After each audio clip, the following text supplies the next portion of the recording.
Good morning. Today we will be continuing our daily reading of the Bible. Please find you a Bible that's easy for you to read. Use any version that you would like or that reads easier for you, because the whole goal is to get understanding into your spirit so it can come outwardly and people can see the Lord in you and you can grow spiritually. Also, get to a good Bible reading church that teaches from the Bible. It is the book that we are to study, so please um, enjoy this with me as we start Matthew chapter 27. Early in the morning, all the chief priests and the elders of the people made their plans how to have Jesus executed. So they bound him, led him away, and handed him over to Pilate the governor. When Judas, who had betrayed him, saw that Jesus was condemned, he was seized with remorse and returned the 30 pieces of silver to the chief priests and the elders. I have sinned, he said, for I have betrayed innocent blood. What is that to us? They replied. That's your responsibility. So Judas threw the money into the temple and left. Then he went away and hanged himself. The chief priests picked up the coins and said, "It is against the law to put this into the treasury, since it is blood money." So they decided to use the money to buy the potter's field as a burial place for foreigners. That is why it has been called the field of blood to this day. Then what was spoken by Jeremiah the prophet was fulfilled.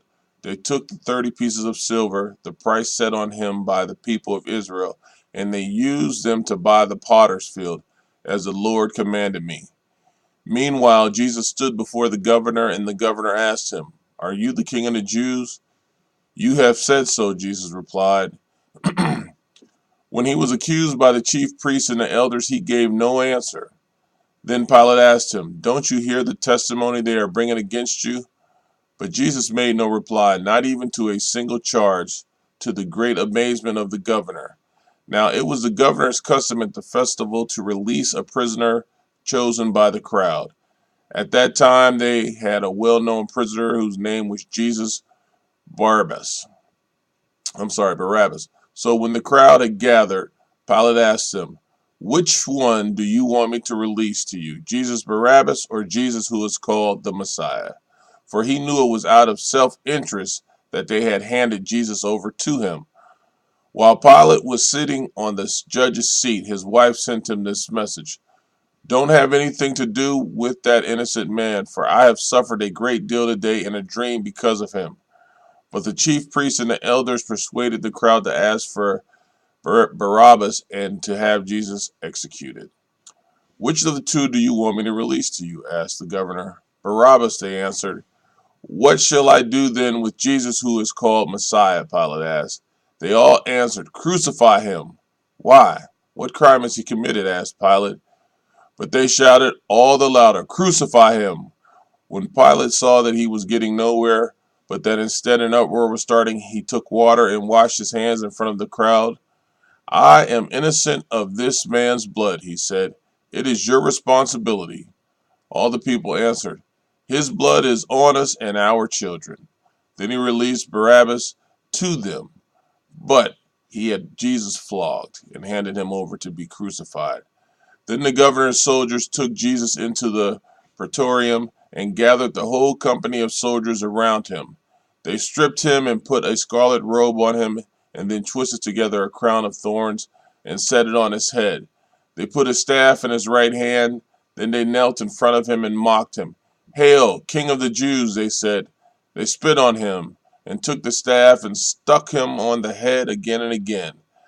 After they had mocked him, they took off the robe and put his crown on, put his own clothes on him. Then they led him away to crucify him. As they were going out, they met a man from Cyrene named Simon, and they forced him to carry the cross. They came to a place called Golgotha, which means the place of the skull.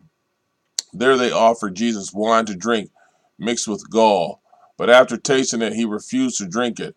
When they had crucified him, they divided up his clothes by casting lots, and sitting down, they kept watch over him there. Above the head they placed the written charge against him: "This is Jesus, King of the Jews." Two rebels were crucified with him, one on his right and one on his left. Those who passed by hurled insults at him, shaking their heads and saying, "You who are going to destroy the temple and build it in 3 days, save yourself. Come down from the cross if you are the Son of God." In the same way, the chief priests and the teachers of the law and the elders mocked him. "He saved others," they said, "but he can't save himself. He's the King of Israel. Let him come down now from the cross and we will believe in him. He trusts in God. Let God rescue him now if he wants him. For he said, 'I am the Son of God.'" In the same way, the rebels who were crucified with him also heaped insults on him.